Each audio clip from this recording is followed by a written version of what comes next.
In the western highlands of Guatemala, nestled along the shore of Lake Atitlan, lies the town of San Lucas Tolimán, a town often overlooked by the tourist traffic on the lake. In the early 1960s, the Catholic Diocese of New Ulm, Minnesota began sending priests to serve the church in San Lucas. Joined by members of the School Sisters of Notre Dame, the mission, as it came to be known, created programs in healthcare, education, construction, and other areas to begin to address the struggles of the largely indigenous population of Mayacachiquel. In 2012, Friends of San Lucas was formed to continue supporting the work of the mission after the death of one of the mission's founders, Father Greg Schaefer. This is the story of the American priest who served the parish the longest, Father John Goggin, who arrived in 1967 and began his ministry among the workers and families of the small communities and coffee plantations that surrounded San Lucas. Come along as we explore the life and times of Father John Goggin. We grew up in western Minnesota. We were born in DeGraff, Minnesota. Father John was born at home out in Kildare Township. And we moved around quite a bit. Our father was a farm laborer and so changed jobs very often.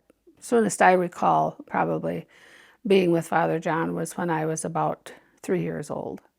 And we lived out on a farm near Murdock, Minnesota.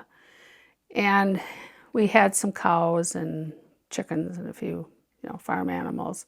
And I remember he did all the chores because my dad was usually gone. I think he had just made his first communion. And we lived right across the church, right across the street from the church, Sacred Heart Church in Murdock. And Father William Walsh, or Father Bill, they called him, would ask my mother to send, we called him Jack, Father John, we called him Jack, send Jack over to serve Mass in the morning. And so he started serving Mass when he was about, I suppose, 8 or 9 years old. It was going into a whole different world and a whole different setting in that a different culture, but it was still an agrarian society, and that's where he was raised, and that's where he spent a lot of his time, working in a rural area and with rural, people and so forth. And that's where he would be much more adaptable and comfortable than some type of big, business structure or any type of, thing like that. My name is Father John Goggin. I am technically pastor of the parish here in San Lucas. I work alongside with the mission in any way that I can contribute, and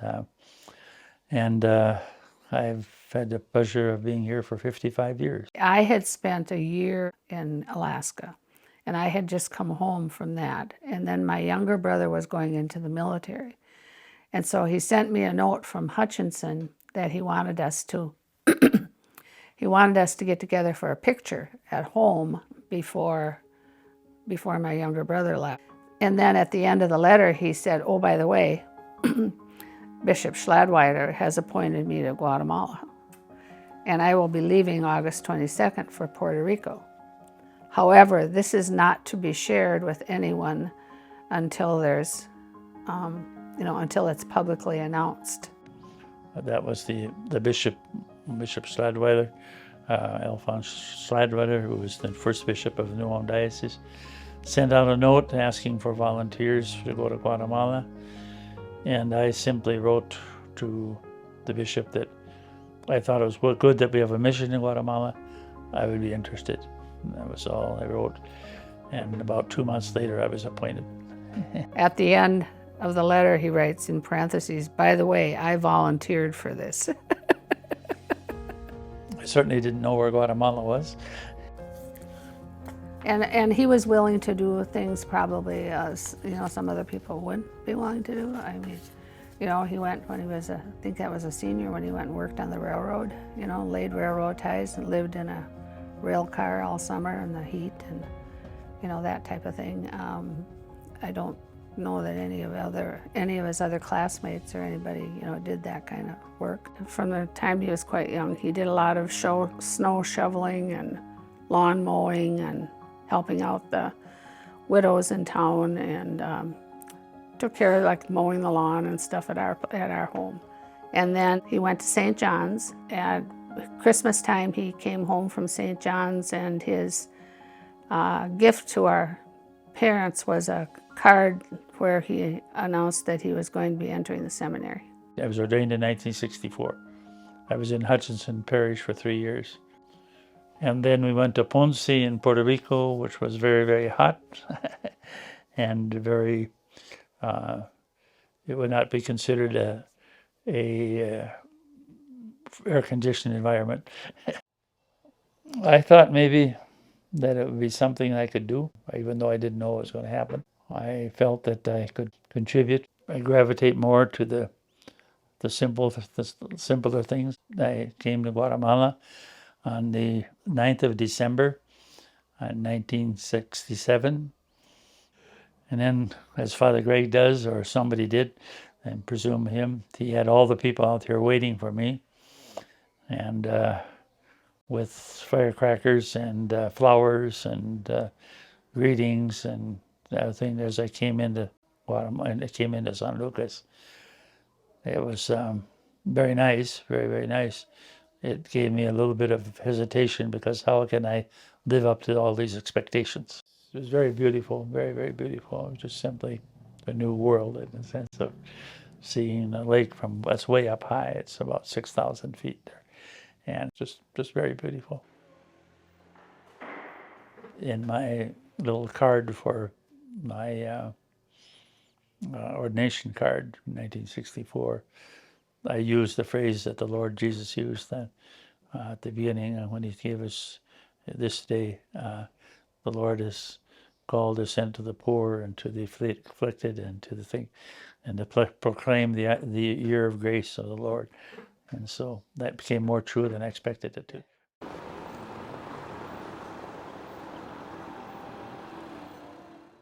So whenever you would go out to, say on a Sunday, you'd go out with Father John or Father Greg to say Mass in one of the villages, you'd get in the Jeep and take off for the volcanoes and go up or go down the volcano.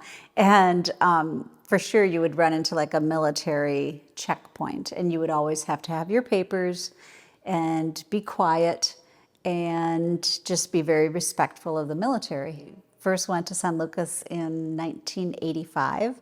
When I say the military was on the streets, I mean there was 18-year-old boys with guns standing in groups of 20, just standing around with nothing to do. When he went to Hutchinson, he was very interested in, what was happening with the migrant workers, their housing and that type of thing. He had an innate sense of fairness. Things sort of had to be on equal ground or fair ground. You had to give people a chance. One of the main problems that Father Greg came, and all of us when we came here, is income. The people don't have income.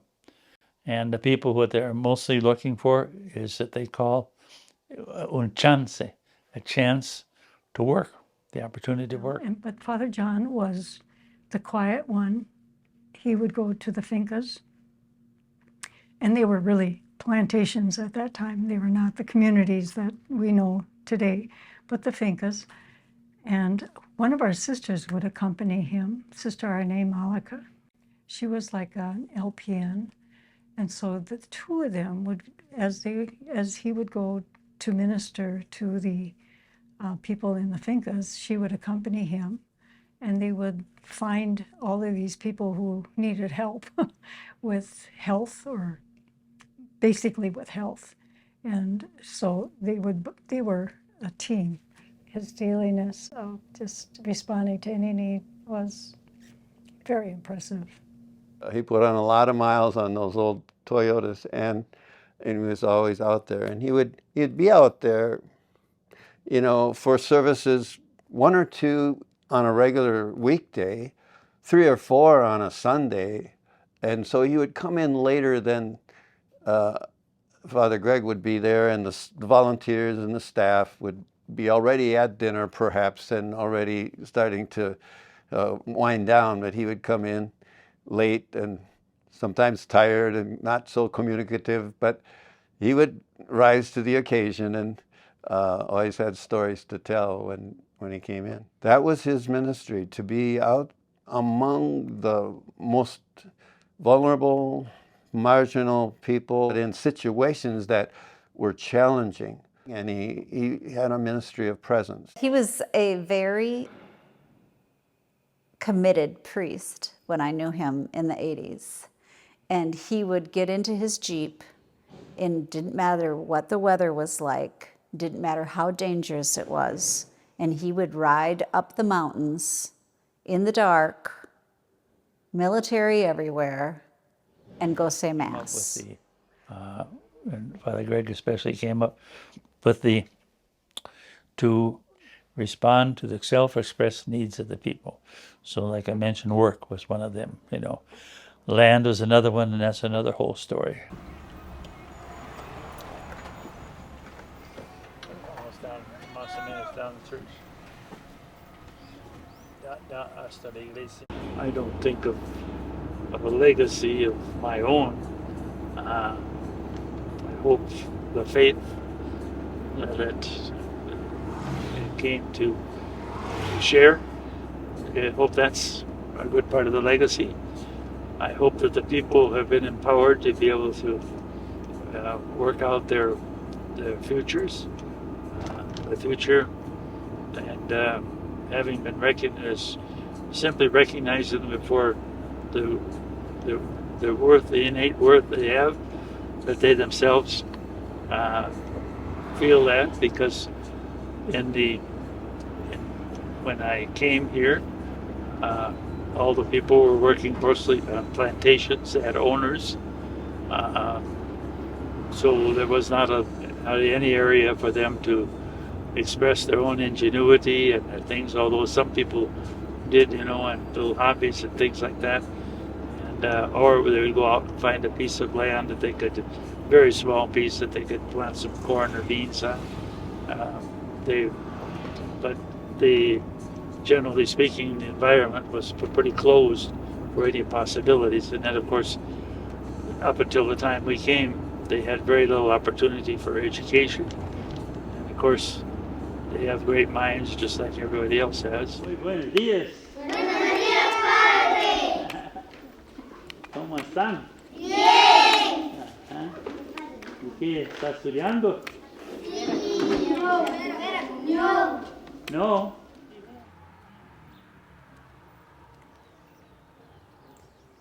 Because the people had accumulated severance pay. So this is the land that they wanted, this Shehuyu land here.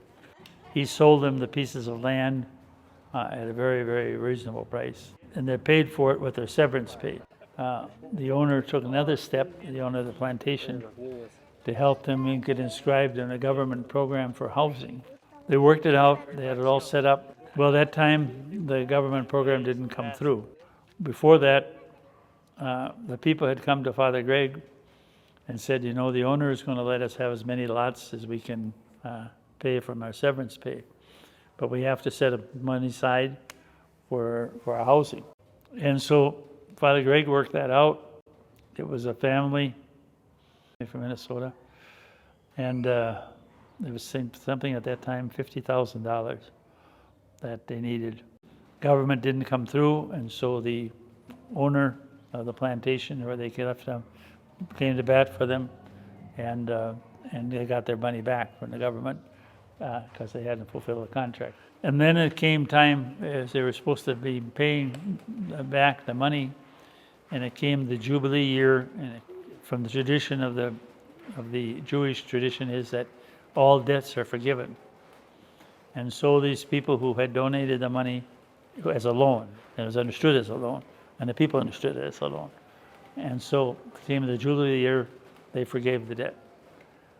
And the people had used the money to build their own houses as they can with whatever they did. The landowner, the plantation that they were working for, that worked it out with them so they have this land. Now he also helped them with build a school. It can only be a community if they got the land to be independent. We always felt that if the people had enough land that they could work by hand, they could make a decent living for their families. And they would not have a lot of extras, but they would have food, and they would have the basics for them, and be able to also go to school and stuff like that. that we never were able to get done, but Father Greg worked at it all through his time of life. What happened is as the programs developed in San Lucas, then my relationship to these communities was I would bring the needs of the communities to Father Greg and his sisters, and they were very open to try to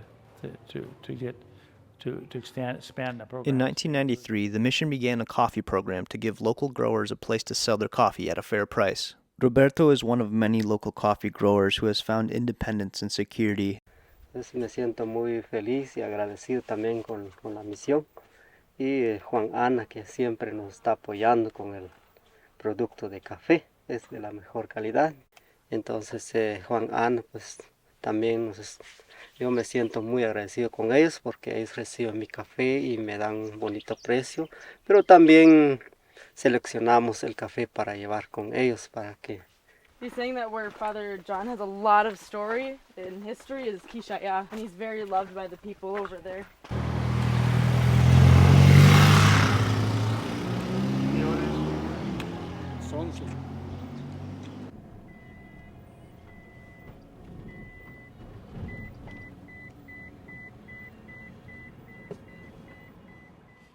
After the purchase of the land here in this right here, that is the pasture which started here on the other side of the road and up to where the church is.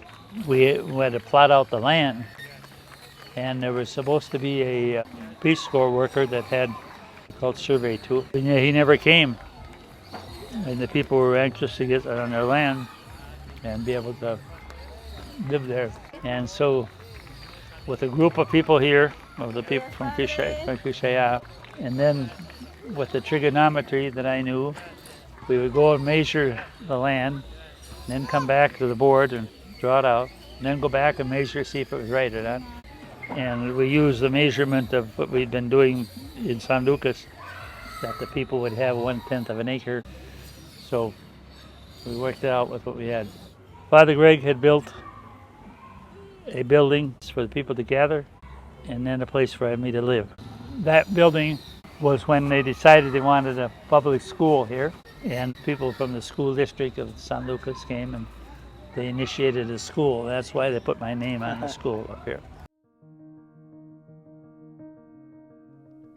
For the many highs Father John and most especially the locals experienced during his decades of service, the undeniable realities of Guatemala's civil war were a pervasive force through the late 90s when relative peace was achieved. The conflict, wherein various guerrilla groups opposed the state's system of oppressive land ownership and distribution, backed by foreign companies, including America's United Fruit Company, was as disruptive as it was bloody. Hundreds of thousands of indigenous civilians were killed or disappeared, and many more were displaced by the conflict. While the conflict had its roots outside of the mission's geographic area at first, the bloodshed would eventually hit close to home, with the assassination of family members, close friends, and colleagues. Well, liberation theology, as it came out of mostly South America and so on at that time, and it was pretty active around that time, it's called a theology from below, where this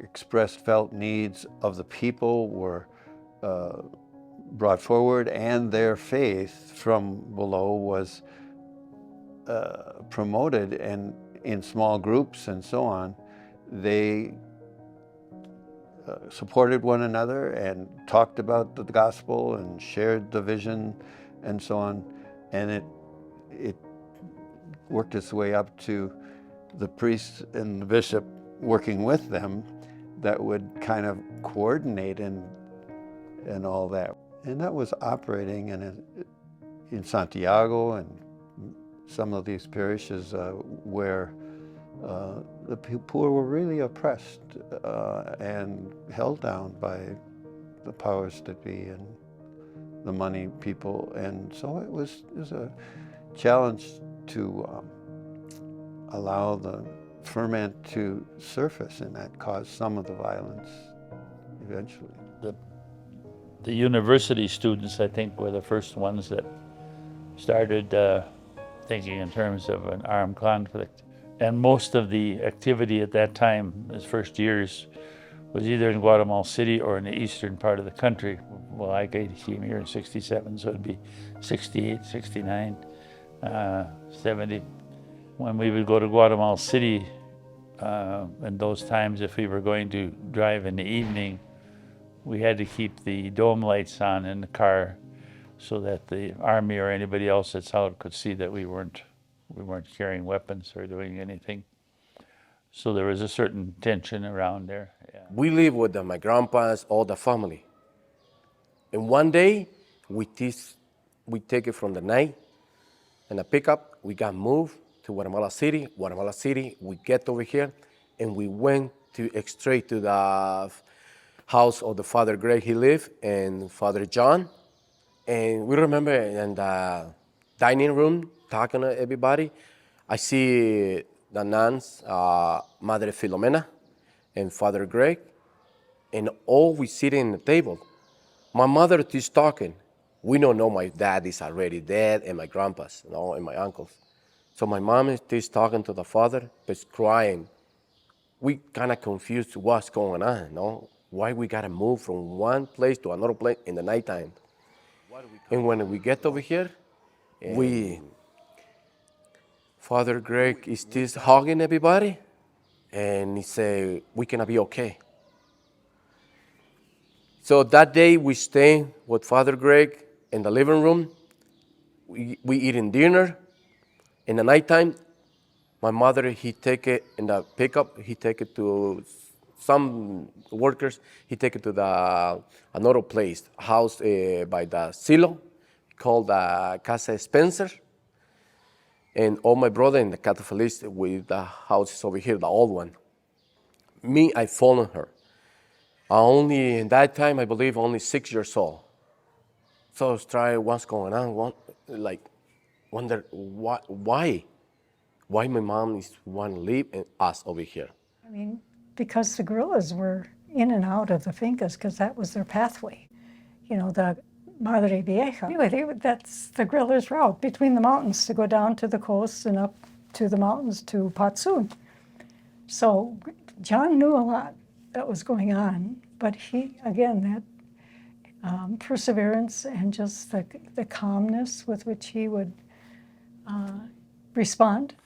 This is the access road to get to Porvenir and Toltoya. We were trying to get a water project going so that they would have water in their home. And so it was about 4:30 in the morning that the people needed a ride to Guatemala City to get help. And right here is where we were supposed to meet the people. There's nobody here. There was a big bush right here, somewhat like that one up there. And there was a note hung on it. The driver saw the note and he said, I'll go get the note. Well, no more than he went out the door to go get the note, army was around us, pointed guns all around us. They suspect all these villages up here to be friends of the guerrillas, or that they know information about the guerrillas. And the army always is harassing those communities because they want to get information about guerrilla movements. I said, we're waiting for these people. We had the water project and so forth. Have you seen anybody here? I asked them, of course, they no, they hadn't seen anybody, of course. The army hadn't seen anybody here, anything like that. And then when we came back, and they hadn't come back yet for about 2 days. Eventually they came back. I guess one of the other ones they beat him a little bit. They weren't too bad. They were in pretty good shape. But that was one time when I really didn't know what was going to happen. I presume because they understood that the parish was with these people, that they didn't want any more complications. So I followed her, and we stay here in the nighttime. I sleep with her. In the morning I wake up, I not seen it. And Father Wayne went to pick me up, and he bring it to the orphanage. So we keep it a room, bed, and everything. And the next day, we start going to school over here, and we never seen my mother again. Eventually it got into the western part. We are in the western part of the country. What they understand is the Army's method of working, the government forces method of working, was what they call scorched earth. And that would mean, at least in this, what it was here, was you intimidate the civilian population so they won't have anything to do with the guerrillas. One of the communities that we visited, Pambohila, the people went out to get firewood, and they didn't return. There was men and some young men, some lads with them, 5 altogether, or 7, I forget what it was. They didn't return, and so since they didn't return by noon or what it was, they should have returned. Another group went to look for them, and neither group returned. Neither group returned. And I went in 1980 when the beginning of the Civil War took, a very, much more of a terrible turn. So I was there from 1980 to 1990 during those Civil War years. I trusted in the providence of God and in the wisdom and experience of the people with whom I worked. It was basically that, or the anxiety or the stress would send you home. So, and I know some people did have to go home, either because they were threatened or because they just couldn't handle the violence. In Santiago Titlan, the army was very much present there. They suspected the people from outside Titlan to be couriers for the, that was my supposition. They suspected them that they would be couriers for the guerrillas. The reason for that is in Santiago Titlan, there's hardly any land to grow enough crops to live off. So the people are buying and selling all through the country, all the way up to the Mexican border and other parts of the country. So they're always on the move. Father Stan was not political in any way, nor was he encouraging the guerrilla movement or anything like that.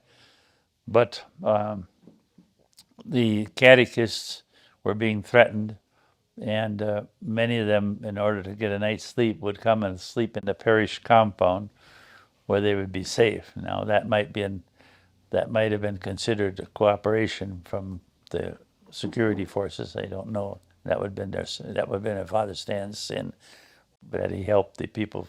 One of them was there's a porch and outside, and one of them was in front of Stan, was taken, and Stan couldn't stop him. Was taken from the porch and never appeared again, and that was very difficult for Father Stan. He lost one of his catechists that way. I remember so clearly in one of the diocesan meetings where Father Stan, it was early, I think it was in the December one, where he came and that massacre in the finca, where the coffee plantation, and he came to the office, he came to the diocesan meeting, and he's, just opened up the question, what are we going to do?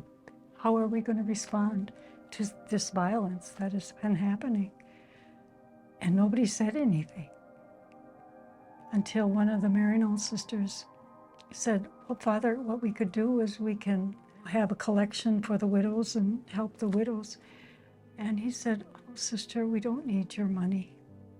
It was on the 28th of July, at around midnight or so, the security forces broke in on a second story, and the second story of the parish house, there was at least 2 people from town who were there, in one sense, to protect Father Stan. Well, these people, these security forces, knew how to move things, and they went and made those two people that were there to be with Father Stan, go down to Father Stan's door on the first floor and knock on the door.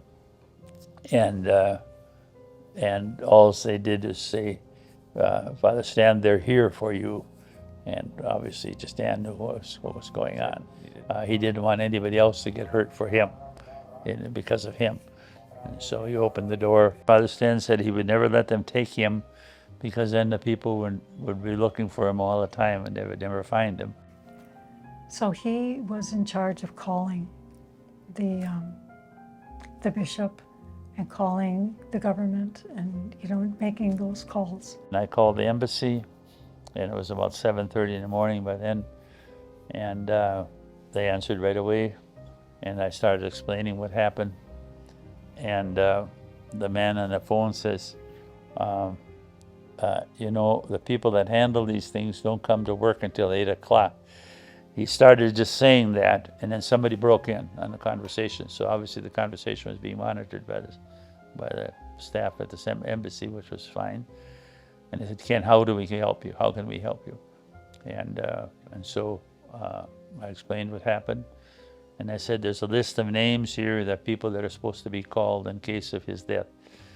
And do you, the embassy people, do you wish to make those phone calls, or do I do that, or what? And the guy in charge said, yes, we normally do the phoning, the calling for when something like this would happen. But he said, I just got this job yesterday, and so if you would do the phoning, we would be very grateful. When Father Greg got over there, another one of the sisters had the people singing resurrection songs in church. The church was full of people, and they're singing resurrection songs. And so the violence did not happen. The inner organs, especially the heart and the blood, were kept in vials. And so they made the arrangement that his heart would stay in Santiago Titlan, his heart and his blood, and his body would go back to Oklahoma. When you're hearing of Stan's situation and you're going to the place Stan lived, were you also prepared to make that sacrifice? Hopefully, hopefully. I didn't. It just didn't. We thought a little bit about that, but it didn't. Like I say, there's always the next thing going on, and some of this stuff is in the back of the mind. But yeah, we just figured that this is the next thing we have to do, and we do it and keep going. He was getting death threats. Greg was getting death threats. It was a scary time to be a priest, but he always went. And I think that's just who he is. I certainly did not, although, yes, I'm very much orientated to that, I did not know all the different service programs that would be involved in. And I welcome that very much so, the service programs.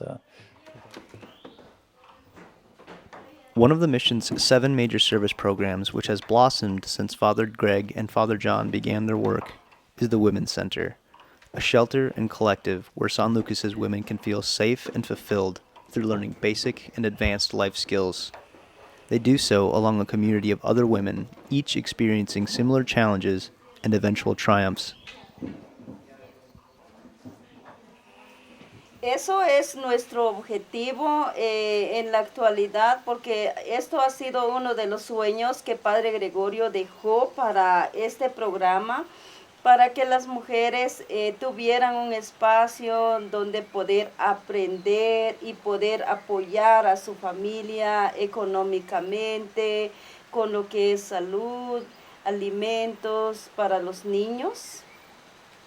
Muchas mujeres que no pueden salir de la casa porque muchas veces hay problemas entre familia o especialmente con el esposo que no quiere que ella salga para aprender tanto a convivir, a conocer otras mujeres.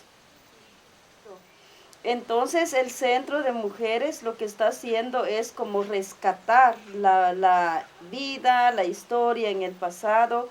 Para nosotros es muy importante que también las mujeres recuerdan, se concientizan de dónde, cuál es nuestro origen como mujeres maya cachiquel.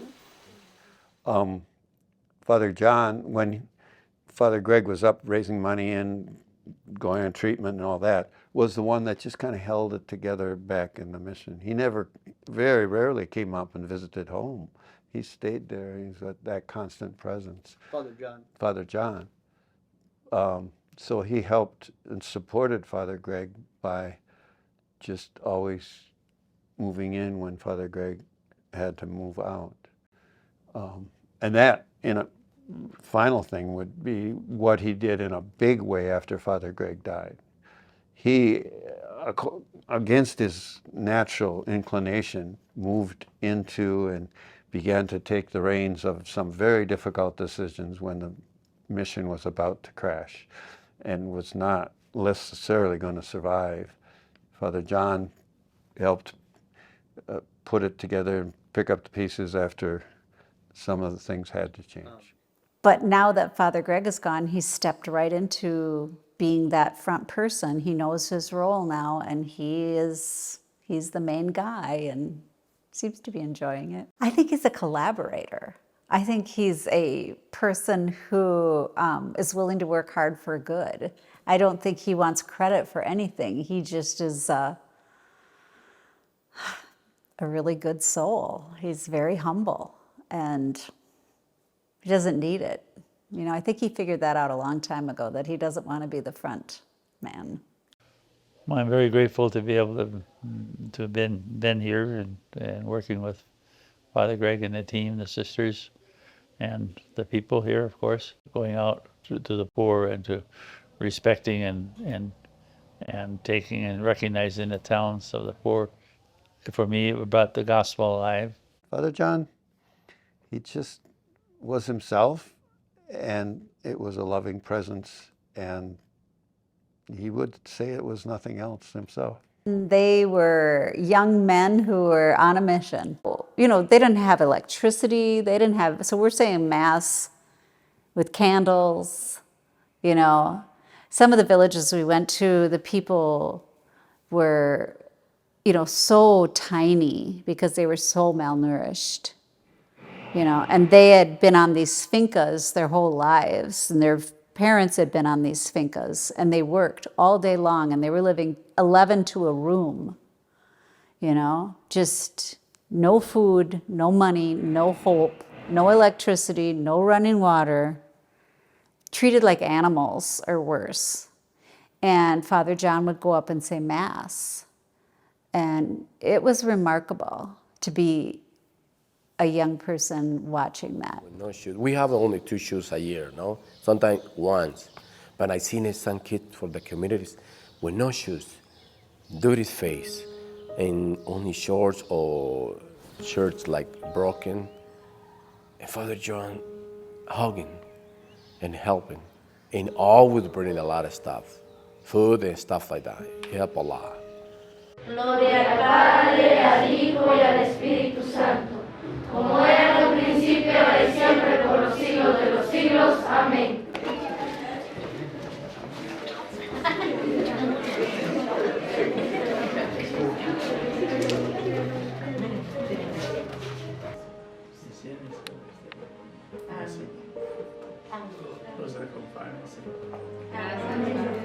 Gracias.